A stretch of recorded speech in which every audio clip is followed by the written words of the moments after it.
जब रफी साहब ने ये गीत गाए और जब फिल्म में ऐड किया गया उस गीत को, तो उसके बाद मानो थिएटर में चिल्लर की जो बारिश, इतने लोग पैसा लुटाते थे इस गीत पर कि लोगों की हफ्ते भर की कमाई हो जाती थी जो पैसा लूटते थे दोस्तों।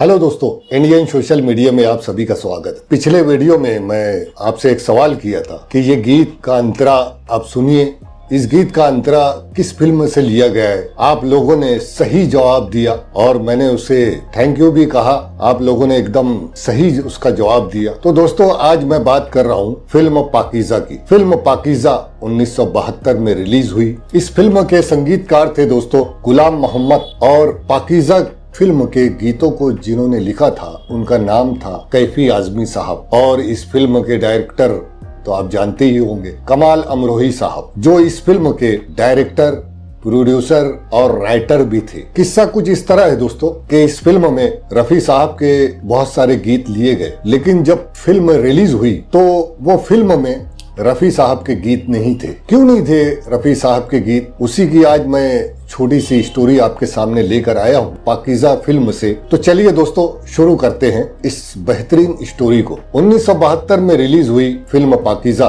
उससे पहले गीत रिलीज हो चुके थे फिल्म पाकीज़ा के। HMV पर ग्रामोफोन में रिकॉर्ड बजा करती थी, तो उस टाइम HMV में रफी साहब के भी गीत उसमें थे, बहुत सारे गीत थे। पुरानी फिल्मों में ये होता था दोस्तों, जिस फिल्म में अच्छे गीत रहते थे वो फिल्म हिट होती थी। उसी तरीके से डायरेक्टर क्या किया करते थे, पहले गीतों को रिलीज कर दिया जाता था और उसमें जनता की कुछ राय आती थी। लोग पोस्ट करते थे कि ये गीतों से पता चल जाता था दोस्तों कि फिल्म हिट रहेगी या नहीं रहेगी। तो उस जमाने में भी यही हुआ, फिल्मों के गीत रिलीज हुए और रिकॉर्ड में वो रिकॉर्ड नहीं बन पाया दोस्तों जो फिल्म से पहले रिकॉर्ड बनना चाहिए था, यानी गीतों का रिकॉर्ड। इन्हें एक बताते हैं रिकॉर्ड तोड़ काम, उस तरीके से रिस्पांस नहीं मिला उस गीतों को। फिल्म जब रिलीज हुई दोस्तों, तो उस फिल्म में रफी साहब के एक भी गीत नहीं थे। लोगों को बड़ी हैरत हुई कि रफी साहब के एक भी गीत नहीं, लता जी के गीत थे, सभी उसमें लता जी के गीत थे,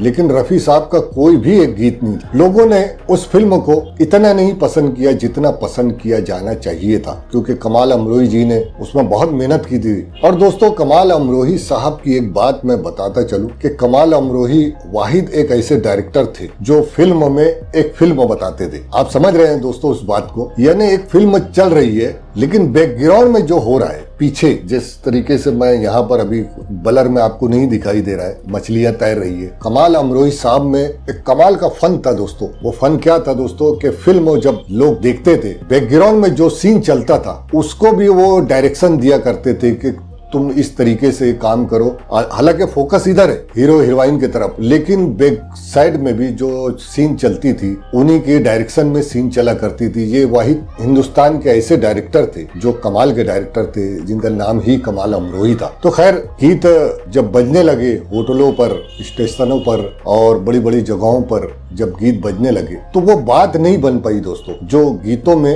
होना चाहिए था। वो TRP नहीं मिली कमाल अमरोही साहब। उसमें जो गीत था, चलो दिलदार चलो, चांद के पार चलो, हम है तैयार चलो, तो ये गीत को सुने लोगों ने दोस्तों। वो गीत कुछ इस तरह था दोस्तों। लीजिए, मैं आपको गीत सुना रहा हूँ। ये ओनली ऑन लता जी की आवाज में था ये गीत। सुनिए इस गीत को। चलो दिलदार चलो, चांद के पार चलो।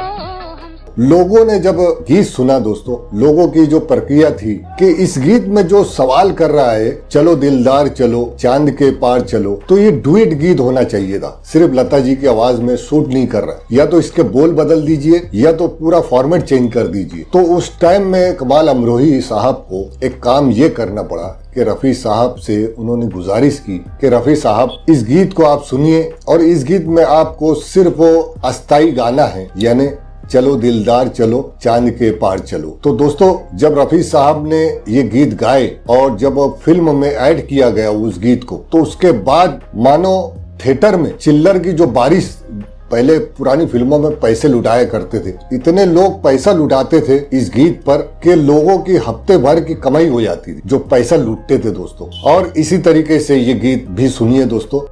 चलो दिलदार चलो, चांद के पार। और रफी साहब में जो एक चीज उनको लेना था, रफी साहब से उनको एक चीज लेना था जो कमाल अमरोही साहब ने जो आलाप रफी साहब लेते हैं, वो आलाप भी कमाल का था दोस्तों। तो बस यही थी छोटी सी स्टोरी दोस्तों रफी साहब के ताल्लुक से। वैसे तो रफी साहब के पाकीज़ा फिल्म में बहुत सारे गीत थे, लेकिन किसी वजह से वो गीत को ऐड नहीं किया गया उस फिल्म में। उसकी क्या मजबूरी रही होंगी ये मैं नहीं जानता, लेकिन ये छोटी सी स्टोरी मेरे सामने आई थी तो मैंने आपके सामने वो शेयर किया। दोस्तों अब जाते जाते एक सवाल का वही टाइम आ चुका है। मैं इस गीत का अंतरा सुना रहा हूँ दोस्तों। इस गीत को सुनकर आपको पता करना है कि इस गीत के लेखक कौन थे, इसके संगीतकार कौन थे और ये किस फिल्म का गीत है। तो चलिए गीत सुनते हैं दोस्तों।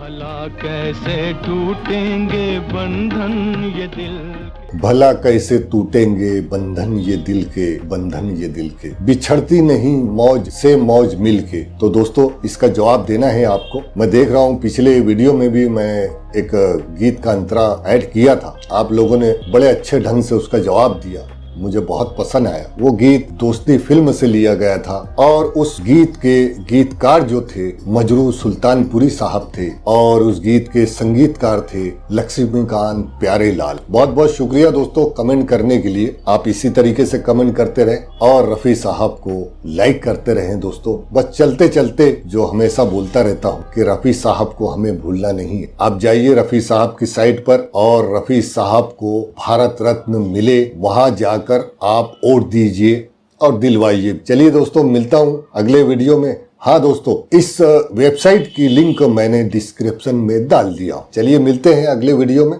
तब तक के लिए जय हिंद दोस्तों।